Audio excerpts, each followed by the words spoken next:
Hi, this is Taxichronicles and I'm your host, Simon Rushton. Today it's still a sunny day. It's going to be the hottest day of the year. We're interviewing a lovely lady and she works with CBD. You can tell I'm not a smoker or a drinker. Okay, so tell us about this industry. How you got into it, why you're doing it, how it's growing, how was it during the Corona period? Yeah, it's hi, my name's Lisa Hilton. I'm excited to be in my first ever Uber podcast, going to London Bridge. I work in marketing and I'm from a beauty background, and I just wanted to go into more health and wellness.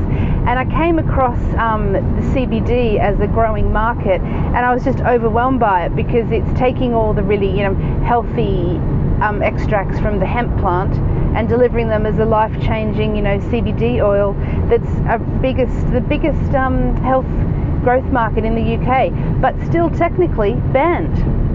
So we're selling them in Holland and Barrett, but we're a novel food. We can't even say that we're like a health product. And obviously being part of that journey where the government's acknowledging it and its importance has been really exciting from a marketing point of view and really challenging.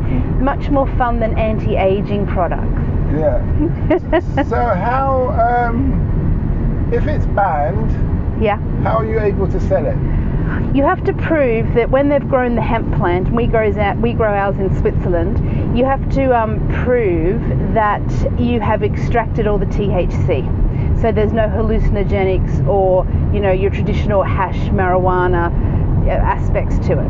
There's 113 different oils in the hemp plant, and up until like 1920 the hemp plant was a big part of our daily diet. It used to be what was the grain that was fed to all the cows, and it was actually in our bodies all the time, and all the natural healing products for cannabinoids, which is what is in CBD, was already in our diet. In our body we have these endocannabinoids which read messages. So if you've got a little ache in your elbow, or you've got a ding or a pain in the side of your head, your body will tell itself what's going on here, and that's an endocannabinoid messaging system. The hemp plant is made of cannabinoids. It strengthens that system. So it really is that simple. The only time your body ever makes its own cannabinoids again is when you're pregnant. So it's the only time you can't take CBD. So that's vital then. It must be vital to the human body if your body makes it when you're pregnant. Yeah, and your body needs to maybe know a little bit more about what the hell's going on if you're growing another person, right? Okay. So it just brings you back to balance. But we have a lot of uncurable conditions that people have. People have a lot of. It's very big in anxiety and insomnia, but it's actually very good in muscle recovery, long-term injuries. So a lot of Tiger Woods he accredits CBD to getting him back to golf, and he believes in the product so much he now has his own CBD range in America. Okay, so he's making a lot more money. A lot, yeah. Or his wife is. Exactly. His ex-wife. Yeah, exactly. He can probably get another ex-wife with all the money he's making. So, because he's making it, he's not doing too badly, hitting that little white ball either, is he? So, I'm not a golf person. But, you're right. but I've had to do it because of government compliance, and Big Pharma are worried about us. The big pharmaceutical companies are like, hey, we are not liking this CBD market, which has become, we've got 8 million CBD users, long-term users in the UK alone. So I've had to spend a lot of time in marketing on compliance and listening, and basically just listening to people's stories about how CBD's changed their life, which you can see a lot in Trustpilot and stuff. And people that have had, chronic pain for 10 or 11 years have a new lease of life. Because you've got the multiple sclerosis. Yes, it's big with MS. And there's this other condition that this is why I could never be a doctor. I can't pronounce the words. But there's one called a fibrinosis, where apparently pain just pops up anywhere in the body and you don't know what that's going to happen and stuff. It's really hard to get a diagnosis for. And fibro something. And, the people that takes, 5%, 10% strength oils write about that all the time. About how it's, So it's just a really exciting marketing area to be in. Okay, that's great. Yeah. So how long have you been in this industry? New. I've only been in it for a year. So before that I did 20 years in cosmetics from various, and but this is my first into wellness, and it just feels a lot more authentic from a marketing aspect. I think if you're selling something, you need to believe in the brand and the journey and stuff. Otherwise, you just, you know, a lot of the cosmetic stuff on the market is just absolute overpriced nonsense. So it's good to be coming at it from that aspect, yeah. So you use these products? Oh yeah, every day. So I take 35 milligrams of CBD a day. The average... What is it, a liquid or a tablet? The best way to take it is an oil, and it's mixed with MCT oil, which is a coconut carrier oil, and you literally place it like drops under your tongue. But I'm lazy. I take it as a capsule. A capsule on the go. But my husband really likes the spray, so it's the same MCT oil with, you know, and you get CBD in like 2%, 5%, 8%. I sort of, most people that have long-term health conditions get a 10% oil, which it retails at £49 to £59. The wellness, yeah, it's not cheap. The wellness market is probably that having, you know, just want to improve their health. The 2% to 5%, around the £39 mark. But a bottle that will last you about a month. So just to make sure, because when you first said CBD, I thought about smoking weed or those vapor things. Yeah. You're actually talking about enhancing your health as in lotions. No, as in consuming oils. Oh, consuming oils. So like cod liver oil equivalent. Yes, yeah. But instead of drinking it, you can put it into, you know, drinks and swallow it. But it's best to go under your tongue, and then it goes into your sort of straight into your bloodstream. Bloodstream straight away. And more of it is absorbed. How would you say, since you've been using it, what have the effects been for you? How have you been regenerated? Sleep better. Recover from workouts better. My husband and I, neither of us have had any sort of colds or flus, or fortunately COVID. I just feel generally quite well. And when I started taking it, I really noticed, I took a really high dosage to start with, and you really feel like you nearly get sort of a momentary little bit dizzy. But it's true when they say start with a low dosage and find your sort of your perfect strength. So just sleep better, overall better, more energy, because I do burn the candle at both ends a lot. Yeah. Sometimes I think I have 3 candles. I don't just have a day and night. Okay. So, you know, a day, night and lunch. So I think it's just really helped with that. Yeah, I understand that. I started to take black seed oil. Oh, nice, yeah. And I find that I had a cough that kept on coming and going. And it's usually based on the season, temperature. And now, since I take that, I'm okay more or less. Amazing. Yeah, so... flaxseed oil is also very good for... Did you say flaxseed oil? Flaxseed oil. I think it's black seed oil. I don't know about flaxseed. You know, flaxseed oil is more for your stomach and digestive. But that's another...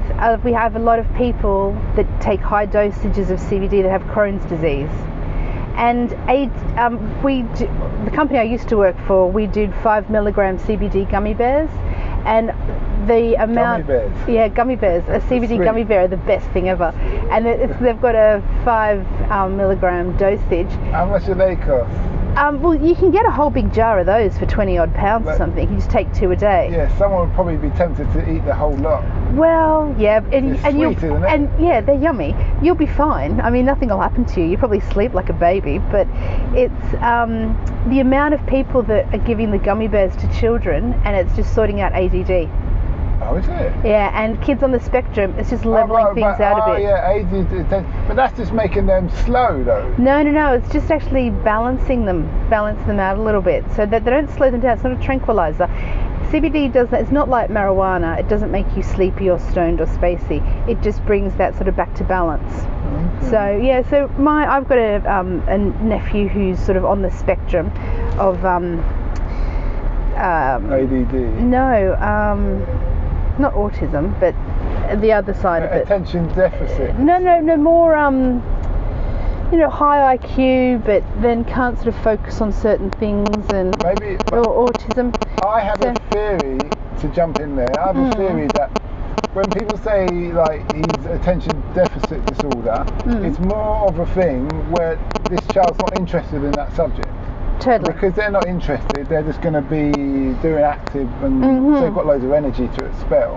I mean, he could literally name the entire Russian football team, often with the correct pronunciations at the age of 8, without ever having been told the names, just knew it pronounced. But it was just like, I don't want to add up 3 and 9. That's just, you know, Yeah. that blocking. There are, you know, his parents are school teachers, so when they went through the diagnostic system with him, I do believe in it, and he's not medicated in any way. Mm-hmm. But a gummy bear a day just helped him focus a little bit.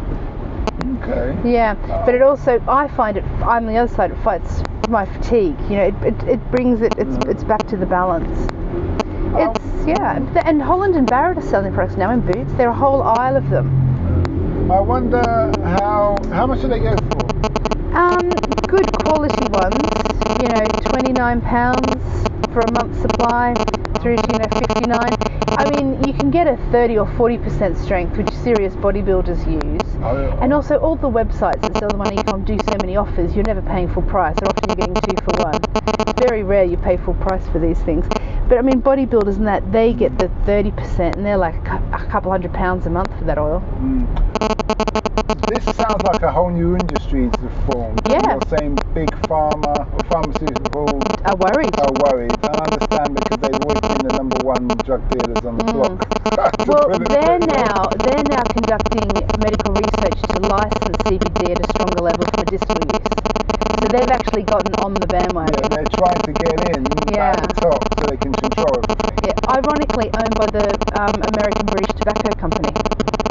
Okay. Yeah, and Big Pharma. So they shouldn't be trusted. No. But it's funny, for years and years people have been put in jail over these things, and now everybody's trying to make money from it. Yeah. Yeah, and such as that. But there's still not any CBD or health benefits to smoking weed. Just so you know, that's all THC. So it's THC, that's the hallucinogenic in marijuana. Oh, okay. Yeah. But the MS peoples love that. They swear by the fact that you smoke weed and it helps them. Probably maybe it does, because, you know, that's where helps them not be in pain, or helps them function, or helps them sleep. Oh, okay. Don't know what it helps, but it probably does help them. If you're that sick, ecstasy would probably help you. But tricky to get it on the NHS. Yeah, it's a pretty hideous disease, MS. Yeah, I hear you. So, future-wise, do you see yourself staying in this industry? Oh yeah, definitely. Because I think it's going to grow. I think it's good to be part of, you know, the breakthrough successful brands. There are a lot of snake oils out there. So there are a lot of people making, like, you know, fake products. Oh, okay. And so I think we have to be part of the revolution to keep things credible and make sure the good product to see it and deliver that brand message. And that's what marketing is, delivering an authentic brand message. Yeah. So, and learning new ways to do that from a marketing perspective. Do you invest in, like, shares or anything? No. Really? But I do know so much. I don't even know how to buy a share. My last company, we did have a share option, but they were bought out by another company, so we never really got to cash in or have those shares. So they've obviously, if they were offered to us, I would opt in. But the company I'm working for at the moment is already quite a big conglomerate. They own a lot of wellness and healthcare ranges. So yeah. Okay. That's good. So that was really. So you're saying Holland and Barrett, you can get all these items that we spoke about. Yeah. Just to kind of summarise, you've got the e-com sites are the best ones because you'll get the offers on them. The e-com site. And our brand is called CB2, so it's CBII CBD. So you can always drop on our website, and if you say Simon's Podcast, I'll give you a 40% off voucher. There you go. Send me a message. Send me a message on the website, and it's hashtag Simon's Podcast and game on. Okay, Simon's Podcast. Well, I think we'll probably do Taxi Chronicles. Yeah. Oh yeah. Okay. Hashtag Taxi Chronicles. Yeah. Okay, we've changed my mind. Taxi Chronicles. I should print that. Print out the big and see if you get a whole heap of. That'd be very interesting. I know. I'll be like, you'll have to check in on the Instagram hashtag, people. Yeah. So yes. Okay. But yeah, it's an amazing product. And on another note, how have you found living in England? You said you've lived in England for 20 years? Yeah, 21 years. I love it. Growing up in Australia, I was just always obsessed with London. I don't know why, but I always knew I was going to live in London. I just had an affiliation with it for no reason. And I flew here, in the late 90s, the end of the 90s, on a one-way ticket, and I hadn't even booked a place to stay. I literally just landed here and got the train into Piccadilly Circus and went, right, let the adventure begin. I had no plan. I had 900. I had 900 pounds to my name in a 70-kilo backpack, and it's simpler times. What part from down under do you come from? I grew up in remote rural Australia in New South Wales, but I went to high school in the city, so Brisbane, Queensland. We like to call Brisbane Bris Vegas because we like to delude ourselves. Okay. But it's a beautiful place. It's a healthy, wholesome, family sort of white. Okay. Do you go back there often? Every couple of years I go, because I like to go back for about 6 or 7 weeks. So I tend to go back for a few weeks and do all the squealing with girlfriends, family commitments, and then my husband comes over because he doesn't like the squealing girlfriends thing. He's like, you go and do all that excitement and then I'll fly over. I'll fly over and I'll do my 2 weeks. Yeah. Is he British? Yes, he's from Yorkshire. Oh. So he's and he loves it over there. But what's good when you go back to Australia and you have a British partner, you remember to do the tourist stuff.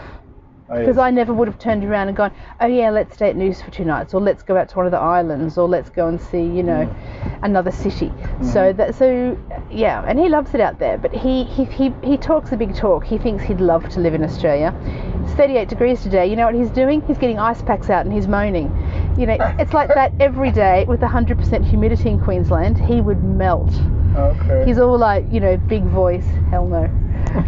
He's got ice packs out at the moment for the cats because he's worried about them. Okay. So, no. So, coming to London, how did you find it different to Australia? Just, I came here to study as well. So I wasn't always in marketing. I was a hair and makeup artist in film and TV.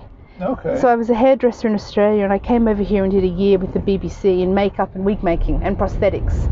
Okay. So then I did 10 years in prosthetic films and working with celebrities, which is enough to drive anyone to CBD. Well, they probably smoked a lot then anyway. Yeah, and snorted, love. It was the early noughties. It's all coming out now. Oh, yeah. Did you work in any famous shows that we may have seen? The Bill. Oh, is it? Yeah, I was head of hair on Strictly. So people playing police are snorted and Some. Yeah, okay.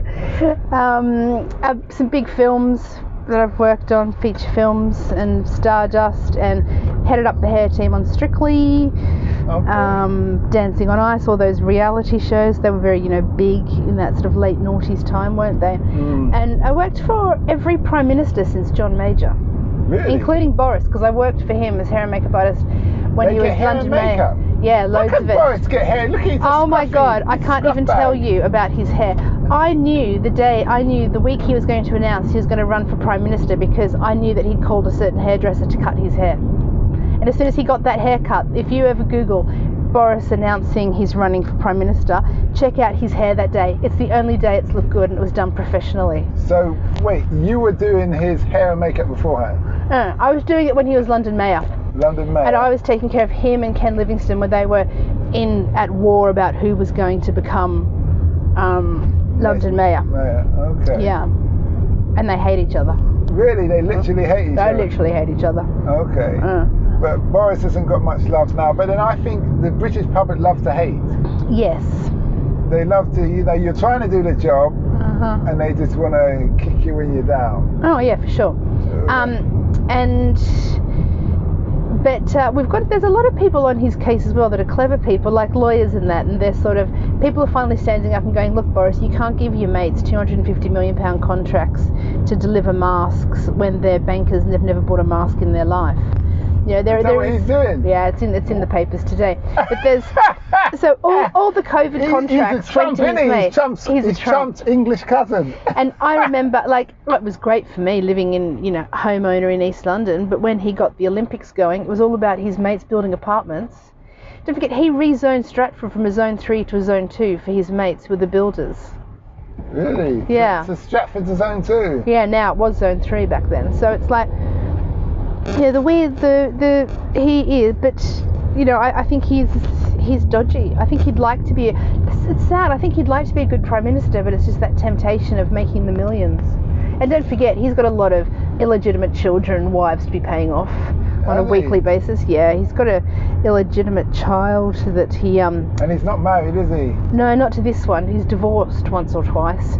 But he had another affair while he was with his long-term wife, and apparently she had a child, and it was all hush-hush. And that's why every Father's Day people make really inappropriate jokes about Boris's busy day, because he's got so many kids to visit. Yeah, but I mean, I like Keir Starmer. I think he's going to save us all. Keir Starmer, new leader of the Labour Party. Okay. Ex-barrister, clever. Okay. Wipes the floor with Boris in Parliament most days on the live TV. I don't keep up with news because I was one of the Joe Public who's just kind of lost faith in the news and the government, and you're just living life, really. Yeah, we'll sort of make do with what they land us in. Yeah, is really the motto right now, isn't it? Yeah, it's like him extending the congestion charge to the weekend when there's nobody there. Yeah, but also, how could you not love this city? This is my favourite bridge. We're going over Tower Bridge, and it's a sunny day in London, and it really is the capital of the world.